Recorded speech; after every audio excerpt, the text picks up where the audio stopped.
Bereka mubwire sibyo umugome.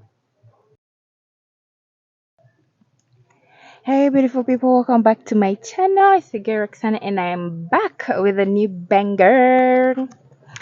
So niba uzi ko rero uri mushyashya hano urakaza neza ku muryango mugari watch. Kandi niba uri returning subscriber, a regular degular number one, day one, welcome back.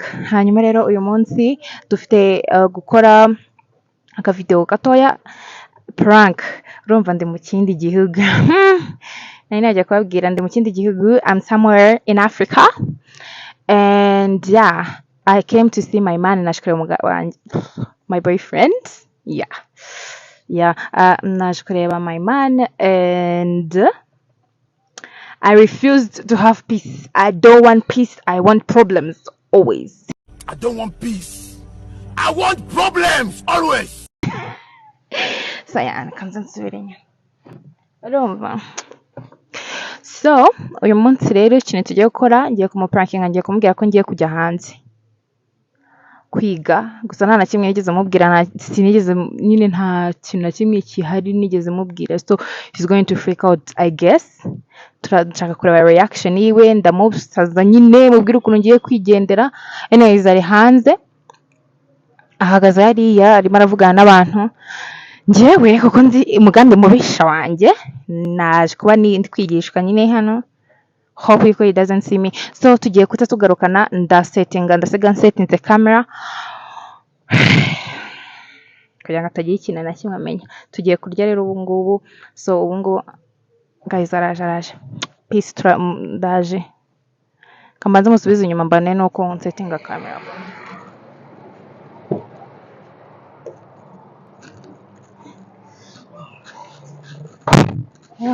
Muvuga bidashimye. Bera ni iki bidashya? Nandi kubaza rero. Ahantu nyine like ahantu kwaje. Hano hafi kandi karakenze twe. Manza suggesting nari ngo Kijiji Jangwani, ariko bambwiye ngo Kijiji ni biri very expensive kandi nziza cyane. Nzire. What else? Nyine tugende. Okay. But can I use your phone gato?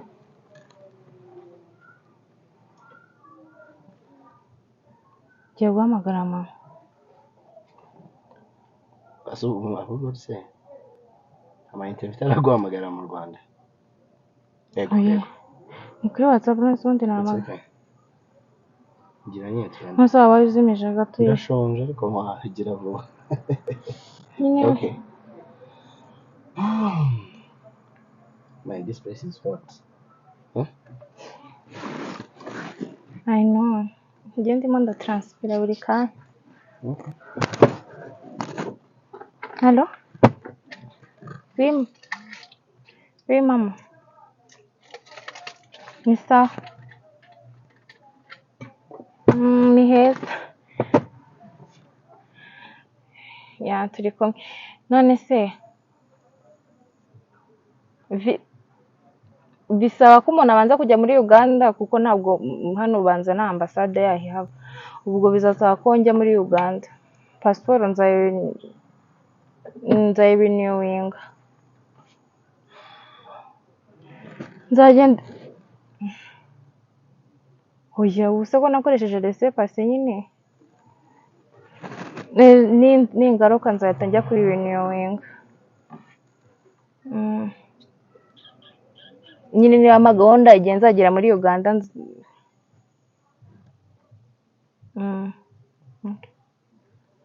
Nibyo nashaka kubwira, tugiye kujya ndasubwamagara mu kanya.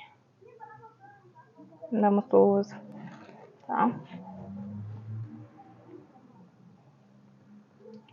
Njye ni iki?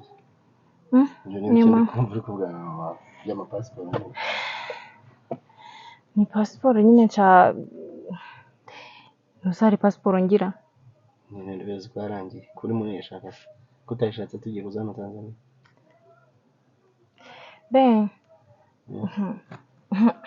Hari ibintu ntakubwiye.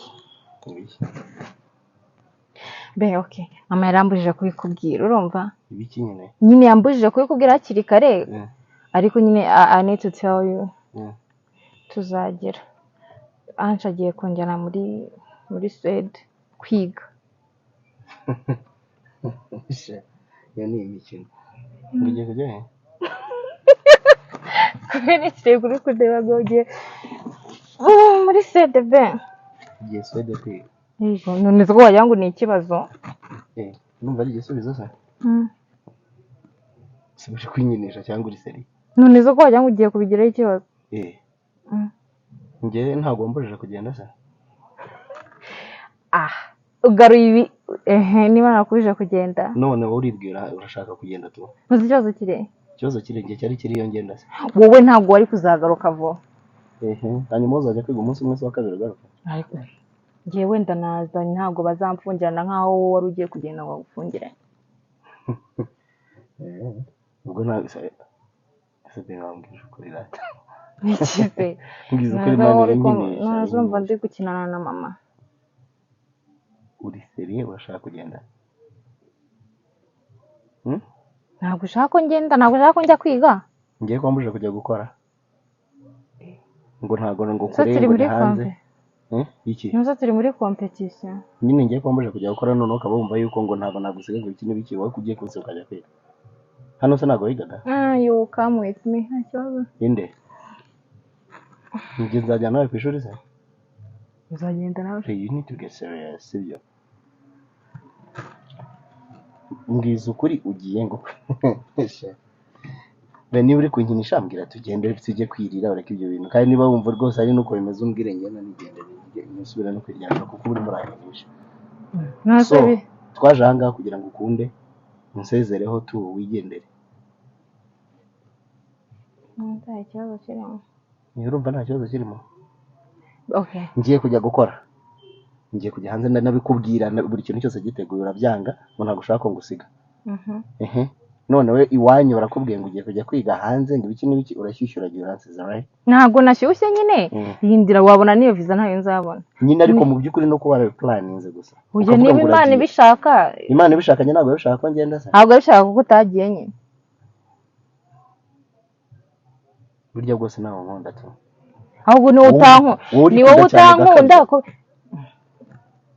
ni wowe utankunda kubera yuko iyo wankundaga twari kuba nyine like wari kwishima byonyine ko ngiye kwiga. Ngiye kutishimye ngiye gukora amafaranga kandi menshi ntabwo twese yari kuzadutunga.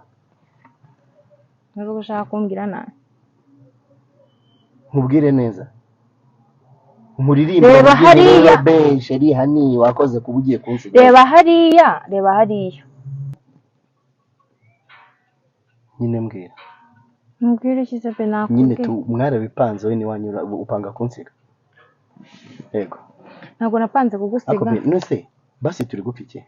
Ku buryo ushobora kumva yuko ngende ushobora kumbuza opportunities zanjye zo nanjye nayi nkabonye kandi zakatugira umumaro. Wewe ubone izanyu hanze ugahita ukigendera. No. Okay, that was a mistake ko narakwangiye. Ariko ntabwo bivuze yuko nawe wahita unyangira. Kandi urumva nta kibazo we kuba wansiga ariko ngiye kuba nayi kugendana cyabaye ikibazo.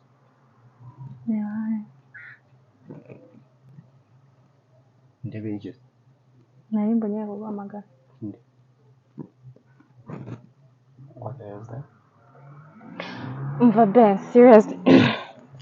Tugenda okay, fine. Turaza kubiganira okay tugarutse. Ubu ntabwo ndi gutekereza mu nda ariko the thing is okay basi niba ugifite ya opportunity nawe uzahita ugenda. Basi tuzahurira. Kuko bizi ko byarangiye.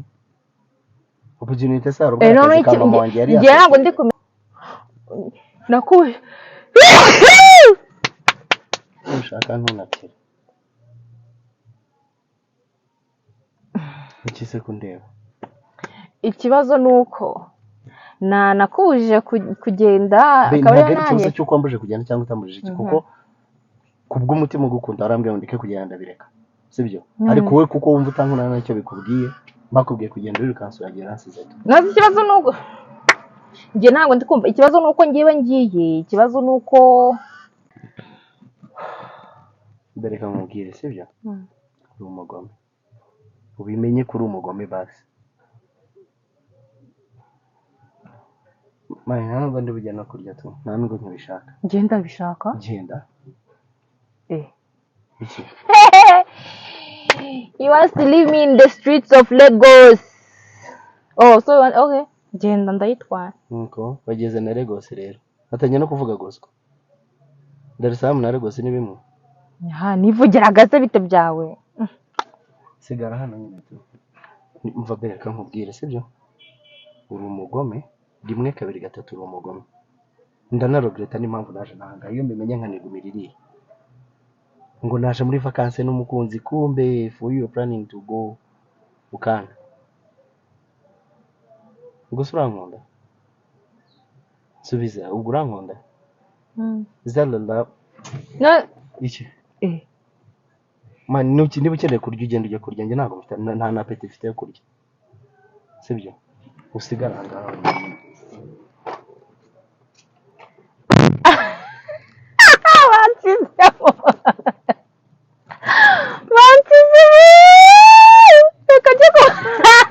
Bansize ureka ngende muhamagarisha yasaze hashushe kamurebe.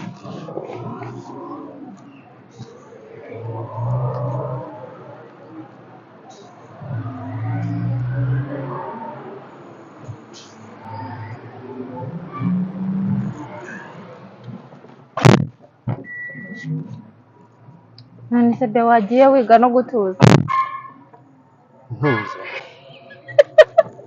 Kabona wasaze. Regura naseka. Izuki. Isoke sike. Isoke iki? Izuki. Winkora mbabarende. Ura planninga kunsiga nzo kambwira ngo isoke. Ubabuzwa n'iki sondi kubivuga. Wabuzwa n'iki kuvuga ngo isoke. Sorry kise. Sorry. Mbabarende Sorry, it's a prank. Wevani ibyo bya prank aho. Yego. Ureka buro bino bintu kuri kamera. Shoburi kigoryi. Bereka nkubwire. Ibintu nojya kuri. Yo guys, ndabufashe. Chako, twari bagiye kunywa. Kamera amazi. Yo, turamufashe. Yarasaze mubonye reaction yiwe ngo namuje kugenda. Genda yunuse. None se kushaka kurya bivuyemo byasiriye kuba wajya gushaka kugenda. So guys, thank you for watching.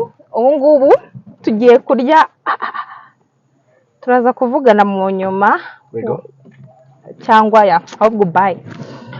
Thank you for watching. Please subscribe, please share, please like, and say hi to my channel, baby. Hello. Uragonga igikuta. Oyasha. Okay, bye, ciao, bye.